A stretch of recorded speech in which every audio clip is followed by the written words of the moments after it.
तो कहानी शुरू होती है एक छोटी सी फैमिली से, जिसमें 3 लोग इंक्लूड होते हैं। कहानी का मेन कैरेक्टर एडम, उसकी वाइफ क्लेयर और उनका छोटा सा बेबी फिन होता है, जो उन्हें बहुत प्यारा होता है। हमें पता चलता है कि वो लोग कुछ अरसा पहले ही आयरिश नामी एक गांव में रहने आते हैं, जो जंगल के बिल्कुल बीच में होता है, यानी उनके आसपास कोई घर मौजूद नहीं होता। वो लोग वहाँ पर बिल्कुल तन्हा रहते। उनके यहाँ आने की रीजन ये थी क्योंकि एडम का प्रोफेशन बायोलॉजिस्ट था। वो यहाँ पर रिसर्च करने आया था उन ट्रीज की जो मुर्दा हो या फिर बीमार हो। वो एक एक करके हर ट्री को चेक करता। जब उसे ये कंफर्म हो जाता कि ये ट्री डेड है या बीमार है, तो वो उसको कट करवा देता। जो घर उनको दिया जाता था वो बिल्कुल जंगल के बीच में था और जंगल बहुत बड़ा था, बहुत भयानक था, बहुत खतरनाक था। उस घर के आसपास कोई मेन रोड, कोई सड़क भी नहीं निकलती थी, लेकिन उनको यहाँ पर आना था क्योंकि ये एडम का प्रोफेशन था। इसी चीज को पेशे नजर रखते हुए एडम और उसकी वाइफ यहाँ पर रहने के लिए एग्री हो जाते। जो घर उनको रहने के लिए दिया जाता वो मुकम्मल लकड़ी से बना था और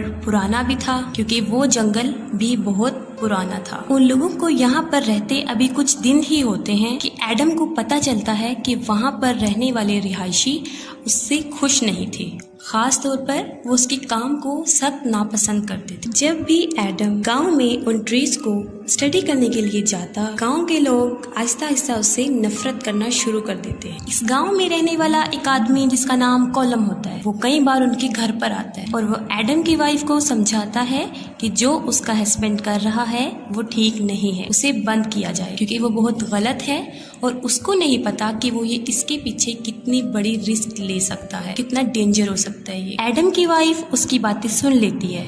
उसके बाद वो एडम को बताती है कि एक बार आपको उसकी बात सुन लेनी चाहिए कि वो क्या कहना चाहता है, लेकिन एडम उसकी बात को इग्नोर कर देता है और ये कह देता है कि ये सब मुझे यहाँ से भगाने की साजिश है और कुछ नहीं, क्योंकि एडम यहाँ पर इरादा करके आया था कि वो अपना काम किए बगैर यहाँ से नहीं जाएगा और वो किसी भी सूरत में अपने काम को अधूरा छोड़ना नहीं चाहता था। फिर हम देखते हैं कि कॉलम एडम की वाइफ को बार बार समझाने की कोशिश करता है। वो सब इसलिए कर रहा होता है क्योंकि कुछ साल पहले उसकी बेटी भी इसी जंगल में गुम हो जाती है, जो दोबारा वापस कभी भी नहीं आती। उसकी बेटी की ना कोई डेड बॉडी मिली और ना वो उनको जिंदा मिली। उसकी वजह क्या थी ये कोई नहीं जानता था सिवाय वहाँ के रहने वालों की, क्योंकि गांव के लोगों को पता था कि इसके पीछे बहुत सी कहानियां हैं जिसपे वो मुकम्मल ट्रस्ट करते थे। गांव वालों की सोच के मुताबिक उस जंगल में उनके अलावा एक और दुनिया भी रहती थी, एक खतरनाक दुनिया जिन्हें मॉन्स्टर की दुनिया कहा जाता है, जो बहुत खतरनाक होते हैं और जानलेवा होते हैं। और स्ट्रेंज यहाँ पर ये है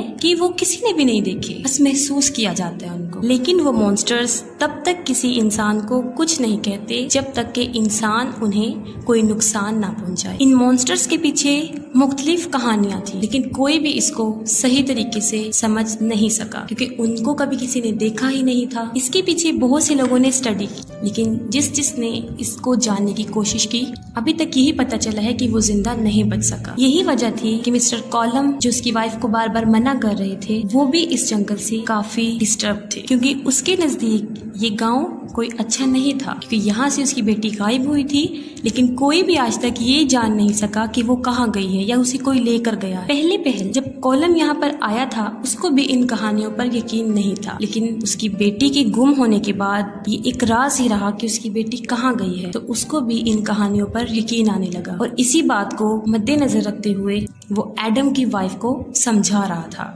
कि वो यहाँ से चले जाए। लेकिन हमें ये पता है, हम इस बात पर यकीन रखते हैं कि ये इंसान की नेचर में शामिल है कि वो किसी की बात नहीं समझता जब तक कि खुद उस मसले से, उस बात से दो चार ना हो जाए, जब तक कि वो खुद उसका एक्सपीरियंस हासिल न करे। एडम के साथ भी यही था, वो इन सबको फिक्टोरियस समझ रहा था, रियलिटी नहीं। अपनी स्टडी के दौरान एडम को यहाँ पर काफी अजीब चीजें महसूस और उसने देखी। वो जंगल में अपने रिसर्च के लिए जाता है तो वो देखता है कि दरख्त में से ब्लैक तरह का लिक्विड निकल रहा है। उसके बाद वो ब्लैक लिक्विड पर रिसर्च करता है। वो देखता है कि इस तरह का स्ट्रक्चर उसने आज से पहले कभी भी नहीं देखा, लेकिन फिर भी वो उसको उन मॉन्स्टर से कंपेयर नहीं करता और अपनी स्टडी को, अपने रिसर्च को आगे बढ़ाता है। वो समझता है कि ये एक न्यू इन्वेंशन है, लेकिन हम क्या देखते हैं कि उसी रात से उनके साथ वाकयात होना शुरू हो जाते हैं, उनके साथ कुछ भयानक होना शुरू हो जाता है। उनके साथ जो पहला इंसिडेंट होता है वो ये होता है कि उनके बेबी के रूम से कुछ अजीबोगरीब आवाजें आने लगी और उसके बाद बेबी के रोने की आवाज। ये सुनकर दोनों हस्बैंड वाइफ अपने बेबी के रूम में उसे देखने जाते हैं। बेबी के रूम में आते ही वो देखते हैं कि किसी ने वहाँ पर लैंप और विंडो के शीशे को तोड़ दिया। इस सिचुएशन को देखते हुए वो फौरन पुलिस को कॉल कर देती। उसके बाद एडम को ये बात महसूस होती है कि ये किसी की शरारत है वहाँ पे रहने वालों की, जो उनको डराना चाहते हैं ताकि वो अपना काम, अपनी रिसर्च यहाँ पर छोड़कर यहाँ से चले जाएं। जब पुलिस वाला वहाँ पर पहुँच जाता है, वो सारी सिचुएशन को देखने के बाद एडम को बताता है एक अजीब बात कि ये किसी बर्ड का काम है, किसी इंसान का काम नहीं। पुलिस वाला उनको ये भी बताता है कि इस जंगल में काफी अजीबोगरीब चीजें रहती और उनको यहाँ से चले जाना चाहिए, लेकिन एडम उसकी बात पर भी यकीन नहीं करता और क्लेयर उसकी बातों से डर जाती है। पुलिस वाले की बातें सुनने के दौरान एडम की वाइफ को याद आता है कि जब वो यहाँ पर आए थे उनके घर के विंडोज पर लोहे के बड़े बड़े रॉड लगे हुए थे। दिखने में ये चीज काफी अजीबोगरीब नजर आई, इसीलिए उसकी वाइफ ने वो सारे रॉड वहाँ से हटा दी। उसकी वाइफ को उस जगह से खौफ आने लगता है और वो भी उन लोगों की बातों पे यकीन करना शुरू हो जाता है, लेकिन एडम उसको समझाता है कि ऐसा कुछ नहीं होता, ये सब उन लोगों की चाल है। फिर हम देखते हैं अगले दिन एडम अपने बेटे को लेकर मार्केट कुछ परचेजिंग करने जाता है और वो देखता है उन लोगों का रवैया तो काफी हैरान हो जाता है कि कोई भी उनको पसंद नहीं करता। गांव के लोगों का बिहेवियर देखकर वो काफी डिसहार्ट होता है और उनके आने जाने का जो रास्ता होता है वो बाकी लोगों से अलग रखा गया था। खरीदारी करने के बाद शाम को वो वापस अपने घर पर लौट कर आता है, लेकिन क्या देखा जाता है कि बीच जंगल में उनकी गाड़ी खराब हो और उसे अपने से ज्यादा अपने बेटे की फिक्र होती है जो कार में उसके साथ होता है, और उनकी गाड़ी ठीक नहीं होती और उनको वहीं पर शाम हो जाती है और शाम तक वो आवाजें और तेज होना शुरू हो जाती है। इसके बाद वो अपने प्रोटेक्शन के लिए डिग्गी खोलता है और उसमें से कुछ निकालता है। वो डिग्गी से सामान निकाल ही रहा होता है कि अचानक उस पे कोई चीज हमला कर देती है और वो डिग्गी के अंदर गिर जाता है और अंदर जाकर बेहोश हो जाता है और काफी देर तक वो वहीं पड़ा रहता है। और जब उसको होश आती है तो वो देखता है मैं तो डिग्गी में बंद हूँ और मेरा बेटा भी रो रहा है गाड़ी। वो अभी ये सोच ही रहा होता है कि उसको कुछ आहट महसूस होती है कि कोई गाड़ी के ऊपर चढ़ रहा है, कोई दरवाजा खोलने की कोशिश कर रहा है। वो अपने बच्चे की जान बचाने के लिए डिग्गी से निकलने की काफी कोशिश करता है, स्ट्रगल करता है, लेकिन ऐसा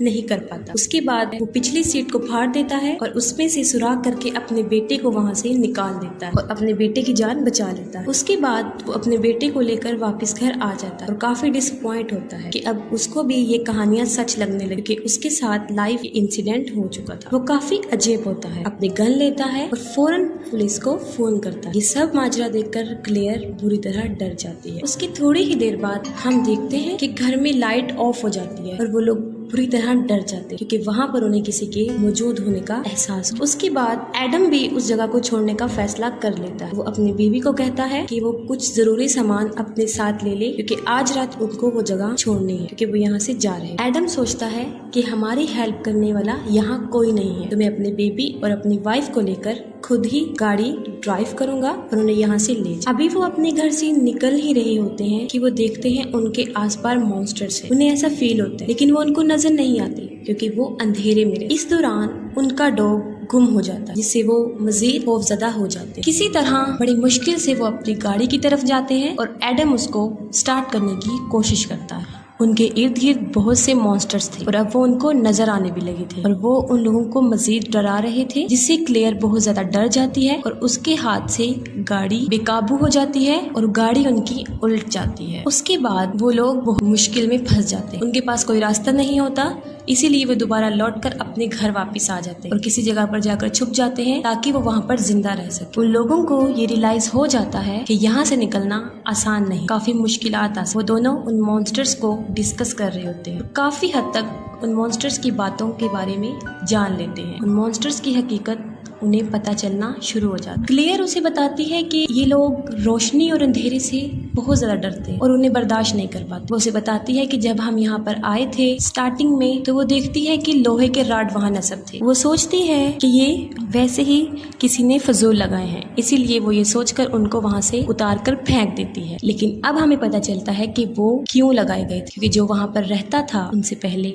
वो इस मसले से दो चार था, उसे काफी मुश्किलात आई थी। उसने अपनी सेफ्टी के लिए वो लोहे के लाड वहाँ पर लगाए थे। वो मॉन्स्टर्स तादाद में इतने ज्यादा थे कि कुछ अंदाजा नहीं लगाया जा सकता। एडम और उसकी वाइफ जब ये सब बातें कर रहे होते हैं तो उन्हें अपने आसपास कुछ आहट महसूस होती है कि जैसे वहाँ पर मॉन्स्टर्स है। एडम उठता है और दरवाजे से बाहर झांकता है और देखता है कि वहाँ पर क्या चीज है। वो अभी देख रहा होता है कि अचानक से एक लंबी सी सुई उसकी आंख में चली जाती। उसके बाद एडम बुरी तरह पीछे गिर जाता है क्योंकि उसकी आंख काफी जख्मी हो जाती है और उसमें से खून आने लग जाता है। और वो सुई किसने डाली थी? वो उन मॉन्स्टर्स का ही काम था। वो कहते हैं कि हमें सुबह तक जिंदा रहना है क्योंकि सुबह की रोशनी में वो कभी इन पर हमला नहीं कर सकेंगी और वो यहाँ से चले जाएंगे। लेकिन उनके ऊपर ये रात बहुत भारी थी और उनके लिए गुजारना काफी मुश्किल था। वहाँ पर लाइट मौजूद नहीं थी और ये देखते हुए एडम बेसमेंट में जाता है और रोशनी के लिए जनरेटर को स्टार्ट करना शुरू कर देता है। वो जनरेटर स्टार्ट कर रहा होता है कि उसको अपने अंदर कुछ स्ट्रेंज सी चेंजिंग फील होना शुरू हो जाती है कि जैसे उसकी बॉडी में कुछ चेंजिंग आ रही है, कुछ हो रहा है उसके साथ। उसकी वजह ये थी कि उन मॉन्स्टर्स ने उसकी आंख में उस सुई के जरिए कुछ डाल दिया था। वो फौरन मिरर में देखता है। वो देखता है कि उसका फेस बिल्कुल उन मॉन्स्टर्स की तरह बनता जा रहा है और उसकी वजह ये थी कि उन मॉन्स्टर्स ने अपना कुछ पार्ट उसकी आंख में दाखिल कर दिया था। हमें पता चलता है कि वो मॉन्स्टर्स काफी हजार सालों से वहाँ पर मौजूद थे। जाहिर है इतने ओल्ड मॉन्स्टर्स थे तो वो बहुत खतरनाक हो चुके थे और बहुत भयानक। और इन मॉन्स्टर्स की एक बड़ी बात ये है कि वो कुछ ही वक्त में एक आम इंसान को बिल्कुल अपने जैसा बना सकते थे और बिल्कुल ऐसा ही एडम के साथ भी हो रहा था। एडम की बॉडी बदल रही थी, उसका कलर बदल रहा था और वो बिल्कुल उन मॉन्स्टर्स की तरह बनता जा रहा था। लेकिन वो देखकर काफी डिसअपॉइंट हो जाता है कि अगर वो मॉन्स्टर बन गया तो वो अपनी वाइफ और अपने बच्चे का दुश्मन बन जाएगा। हम देखते हैं कि जब एडम जनरेटर स्टार्ट कर रहा होता है उसके साथ ही मॉन्स्टर्स उसकी वाइफ पर हमला कर देते हैं और उसके साथ भी वही करने की कोशिश करते हैं जो उन्होंने एडम के साथ किया था, यानी अपना कुछ हिस्सा वो उसकी वाइफ की आंख में भी दाखिल करने की कोशिश करते हैं। एडम जनरेटर स्टार्ट कर लेता है और लाइट आ जाती और वो चीजें फौरन वहाँ से गायब हो जाती। उसकी वजह ये होती है कि वो रोशनी में नहीं आती। एडम बिल्कुल चेंज हो रहा था, जैसे कि उसकी आंख, क्योंकि उन्होंने आंख में अपना हिस्सा शामिल किया था, उसकी आंख बिल्कुल बदल गई थी, उसका रंग बिल्कुल बदल गया था, लेकिन वो अंदर से एक इंसान ही था अभी तक। इसके बाद वो अपनी वाइफ के पास जाता है और वो उसको कहता है कि ये मॉन्स्टर्स हमें सिर्फ हमारे बेबी की वजह से तंग कर रहे हैं। उन मॉन्स्टर्स का यहाँ आने का मकसद फिन को यहाँ से ले जाना है। हम ऐसा करते हैं कि उसको प्रोटेक्ट कर लेते हैं, उसको हम अलमारी में छुपा देते हैं और इस तरह वो बच्चे को अलमारी में रख देते हैं। कुछ देर के लिए वहाँ पर अमन हो जाता है, लेकिन थोड़ी ही देर बाद वो नोट करते हैं कि अलमारी में से उनके बच्चे की आवाज नहीं आ रही और वो काफी एजिटेटेड हो जाती है, फरी हो जाती है और एडम के लाख मना करने के बाद भी वो उस अलमारी के दरवाजे को खोल देती है जहाँ पर उनका बच्चा लेटा होता है। वो जैसे ही अलमारी खोलती है वो एक अजीब चीज देखती है, एक बहुत भयानक मॉन्स्टर्स, एक काले रंग का मॉन्स्टर्स उनके बच्चे को वहाँ से ले जा रहा है। हालांकि अलमारी में से कोई ले जाने की जगह नहीं थी तो वो कहाँ से ले जा रहा था? वो दीवारों में से उनके बच्चे को ले जा रहा था। वो दोनों अपने बच्चे को बचाने की काफी कोशिश करते हैं, उसके पीछे भागते हैं लेकिन नाकाम रहते हैं क्योंकि वो मॉन्स्टर्स उनके बच्चे को वहाँ से लेकर भाग जाता है। वो मॉन्स्टर्स उनके बच्चे को जंगल में लेकर जाता है। एडम की हालत कुछ ठीक नहीं होती, इसीलिए उसकी वाइफ अपने बच्चे को ढूंढने के लिए उस मॉन्स्टर्स के पीछे जाती है। कुछ दूर चलने के बाद वो देखती है कि उसके बच्चे को एक तालाब में फेंक दिया है। ये देखकर वो फौरन अपने बच्चे को बचाने के लिए उस तालाब में कूद जाती है और वहाँ से अपने घर आ जाती है अपने बच्चे के साथ। वो अपने बच्चे को लाकर एडम के हाथ में देती है। एडम अपने बच्चे को लेता है और वो नोटिस करता है और कहता है अपनी वाइफ को कि ये हमारा बच्चा नहीं है। हालांकि वो बच्चा बिल्कुल उनके बेटे जैसा ही था, लेकिन ये एडम को नजर आ रहा था कि ये उनका बच्चा नहीं है। एडम के साथ शायद इसलिए ऐसा हो रहा था क्योंकि वो भी अब उन मॉन्स्टर्स की तरह बनता जा रहा था, क्योंकि वो बीमार हो गया था। इसीलिए वो उस बच्चे को मारने की कोशिश करता है। ये देखकर उसकी वाइफ उस पर हमला करती है, उसे जख्मी कर देती है और अपने बच्चे को लेकर वहाँ से भाग जाती है। उसकी बीवी सोचती है कि शायद अब एडम भी उन मॉन्स्टर्स की तरह बन गया है, इसीलिए वो उसको वहाँ से लेकर भाग जाती है। साथ ही एडम भी अपने बच्चे की और बीवी की तलाश में निकल जाता है। हमने आपको बताया था एक शख्स कॉलम जिसकी बेटी जंगल में गुम हो गई थी। अब वो बच्ची सामने आ जाती है और एडम का बच्चा उसके हाथ में होता है। उसके बाद देखता है वो चारों तरफ से उसको मॉन्स्टर्स ने घेर लिया है और वो उन सबसे लड़ता है और अपने बच्चे को उनसे ले लेता, क्योंकि वो सोच रहा था कि उसकी बीवी के पास जो बच्चा है वो उनका नहीं है। उसके बाद एडम को उसकी बीवी और उसका बच्चा मिल जाता है। वो उसको यकीन दिलाता है कि तुम एक दफ़ा मेरे ऊपर भरोसा करो और देखो ये बच्चा हमारा नहीं है। उसकी बीवी के लिए ये सोचना काफ़ी मुश्किल था, क्योंकि वो बिल्कुल बच्चा उनके अपने बच्चे जैसा था, हूबहू, वही कपड़े, वही चेहरा। लेकिन वो एक आखिरी बार एडम पे भरोसा करती है और उसके सामने आ जाती है। उसके बाद वो बच्चा जो एडम के पास होता है वो उस बच्चे को लेती है और वहाँ से फौरन भाग जाती है। एडम वहाँ पर खड़ा रहता है और फौरन वहाँ पर सब मॉन्स्टर्स आ जाते हैं, उस पर हमला कर देते हैं और उसको जान से मार देते हैं। उसके बाद दोबारा रात हो जाती है। एडम बिल्कुल सही कह रहा था कि वो बच्चा उनका नहीं है, क्योंकि मॉन्स्टर्स धूप में जल जाते हैं, इसलिए वो बच्चा उस धूप में जल गया था। एडम का अंदाजा बिल्कुल ठीक था कि अगर वो अपने बच्चे को वहाँ छोड़ देती, उस बच्चे को ले जाती, तो वो अपने हकीकी बच्चे को वहाँ पर खो देती। ऐसा उन्होंने इसलिए किया था क्योंकि उन मॉन्स्टर्स का टारगेट होता है कि बच्चे को उठाकर ले जाते हैं और उन्हें अपनी दुनिया में ले जाते हैं, लेकिन इस बार वो नाकाम।